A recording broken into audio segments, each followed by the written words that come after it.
Niteka n'umunezero ntangere vyo gusubira kubana namwe banywanyi bacu muriko murabana natwe makuru n'ibiganiro vya misi yose tubandanya gushikiriza kuri no mbonesha kure yacu ari nayo yanyu Muhuza TV.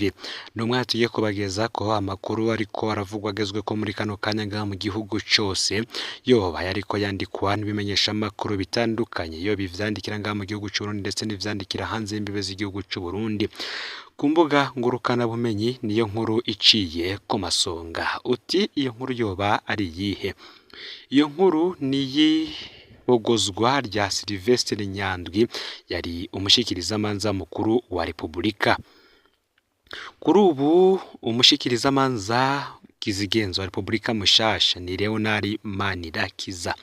Inkuru yabaye impamo nkuko twe twazindutse tubibageza ko mu makuru ya kare. Sylivestre Nyandwi yaraye abogojwe mu mabanga y'umushikirizamanza mukuru wa Republika. Inama nkenguzamateka yahavuye yemeza Léonard Manirakiza muri ayo mabanga, akaba ari wagiye gusubirira Sylivestre Nyandwi. Inama nkenguzamateka yemeje kandi abacamanza 8 bashasha bo muri sentare ntahinyuzwa nabo tuza kubageza ko amazina yabo mwidonido yano makuru. Sylivestre Nyandwi yaramaze imyaka hafi indwi muri ico kibanza, yari yagenywe na President Nkurunziza muri myandagaro umwaka w'ibihumbi 2016.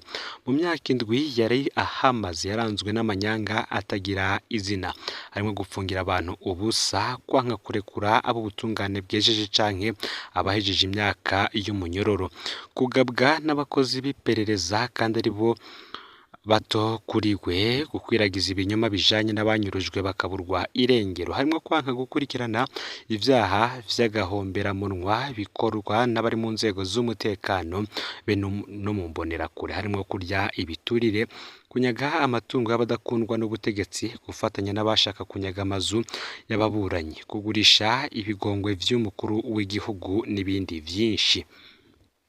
Sylivestre Nyandwi nawe turaza kumugaruka ko mwidonido yano makuru tubabwire ingene yobasiza amarira menshi mu miryango n'amambohero y'u Burundi. Ntuze gucikanwa mwidonido yano makuru, kandi turaza kubabwira ndetse n'ubwo Léonard Manirakiza ariwe. Ese azwi gute? Yoba mu vya politike ndetse no mu vy'ubutungane. Ntuze gucikwa, fyonda subscribe canke s'abone kuri hoteli wafyonda ko kugira ngo tujucikanwa n'amakuru n'ibiganiro tubandanya gushikiriza kuri no mbonesha kure uri mu bambere. Mwaye kaze mwidonido yano makuru.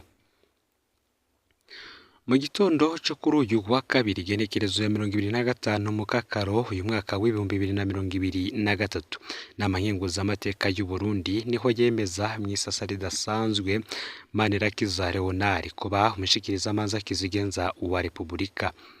Izina ryiwe rikaba ryatanzwe n'umukuru w'igihugu Varisito Ndayishimiye.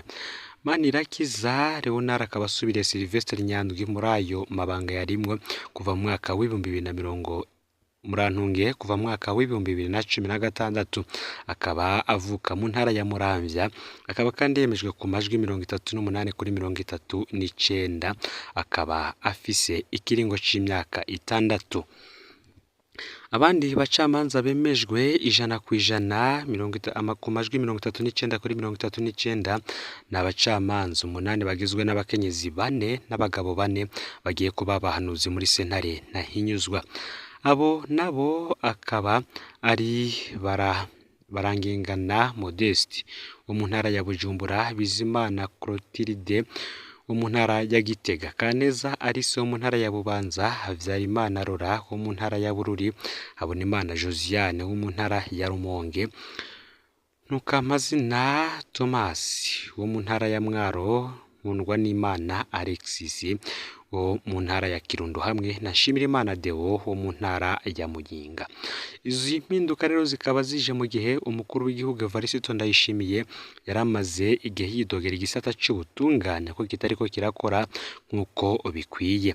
Mu minsi iheza akaba yatanguje isekeza ryo gushira mu ngiro imanza zaciwe ariko ntizishirwe mu ngiro. Naho biruko kandi hakaba hari abacamanza bakuru bamwe bari bamaze iminsi bidogerwa ko baba intambamyi iyo hageze gushira mu ngiro izo manza. Ese uyu wasubiriye uwari umushikirizamanza kizigenza Repubulika Sylivestre Nyandwi yoba arinde yoba mu vya politike ndetse no mu butungane ari muntu ki nivyo tugiye kugarukako. Nta makuru menshi avugwa kuri Léonard Manirakiza gusa yarasanzwe ari umukuru w'igisata c'imanza ca sentare ntahinyuzwa kuva mu mwaka wa 2019. Dosiye yajanywe mu nama nkenguzamateka ivuga ko ari umuhutu kwavuka mu ntara ya Muramvya kandi ko afise uburambe bw'imyaka 15 mu butungane. Abamuzi batangaje ko ari umukizwa avuga amajambo make kandi ko ari umuntu yubahana amategeko ahawe n'abakuru. Imbere yo kuja muri sentare ntahinyuzwa, Léonard Manirakiza yatwara parike ya Muramvya, aho imuramvya hariho amadosiye makeya yavuzwemwo. Mu mwaka w'2014 yaravuzwe mw'ihohoterwa ry'icaro ciwe citwa Louis Marie Nsabimana yamutoteje amwagiriza ko ashigikiye abicanyi kubera yarasavye ko hari abantu barekurwa bagataha kubera bari bamaze igihe kinini bapfunzwe batajanwa imbere y'abacamanza mu gihe abapfunzwe bari abanywanyi ba MSD. Muri 2016 Léonard Manirakiza yarahagaritse abana b'abanyeshuri 11 barimwo abatarakwiza imyaka 18 arabapfunga bagiriza ko bononye ifoto ya Perezida Nkurunziza mu bitabo vy'ishure. Mu nyuma vyarabonetse ko abana bapfunzwe atari icemezo ko ari bo bononye koko ivyo bitabo. Haracari kare kugira ngo tumenye ko Léonard Manirakiza hari ico azomarira ubutungane bw'u Burundi. Icambere tumwifurije nuko yoba umugabo w'ijambo afata ingingo aravye aho kuri atisunza amabwire nuko yokwerekana igihagararo ca Procureur General de la République ntabe utamikwa ijambo n'iperereza maze amatohoza yiwe akayakora kuvyagiriza umuntu no kubi muburanira. Turifuza ko yoba Procureur General de la République atari ibiturire nk'uwo asubiriye, ko yorekura abapfunzwe bose boba barahejeje iminyororo yabo, ko yorekura inzirakarengane zifungiwe mu mabohero atandukanye mu Burundi. Turifuza kandi ko yokurikirana ivyaha bikomeye vyakozwe n'iperereza, igisirikare be n'imbonerakure ko kunyuruza abantu bakaburwa irengero ryabo, kugandagura abatavuga rumwe n'ubutegetsi n'ibindi. Nako kandi bamwe mu baharanira agateka kazina muntu bifuza ko yoba uwa mbere bahagarika ivyo kuboreza igufa umuntu yariko arasambishwa, bakifuza ko ahana aba OPG n'abaprokireri bafungira abantu busa ku matata asanzwe atahuriye n'ivyaha, abapfunga abantu ku mpera y'ijinga kugira bazoronke ubumviriza ku wa mbere.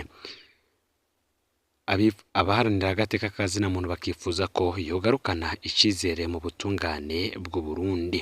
Mu yandi makuru kandi abakozi ba Sosumo baba bafise ubwoba bw'uko umwimbu ushobora kugabanuka bikomeye bitumwe n'imashini zahawe amavuta atariyo. Ibikorwa vy'ishirahamwe Sosumo birabandanya gucumbagira bitumwe n'amavuta atariyo bashize mu mashini zisya ibikaju maze ziraheza zirononekara. Abakozi b'iryo shirahamwe bakavuga ko umwimbu w'isukari ushobora kugabanuka cane kuko izo mashini ziriko zikora nabi. Bamwe mu bakozi b'ishirahamwe Sosumo rihingura isukari bakaba bafise impungenge ko bamwe mu bakozi b'iri hinguriro barafise impungenge ko umwimbu w'isukari utazoba mwiza nk'uko bari bavyiteze. Ivyo bakabivuga bafatiye ku mwimbu w'isukari umaze kuboneka kuva aho isekeza ryo guhingura isukari ritanguriye ku munsi wa mbere w'indwi iheze, akaba ari kw'igenekerezo y'17 mu Kakaro uyu mwaka w'2023. Gushika kuri uyu wa mbere hakaba hamaze kuboneka amatoni 133 y'isukari yonyene. Ni mu gihe ngo muri iyo ndwi imwe bategezwa kuba bahinguye n'imiburiburi amatoni 600 y'isukari.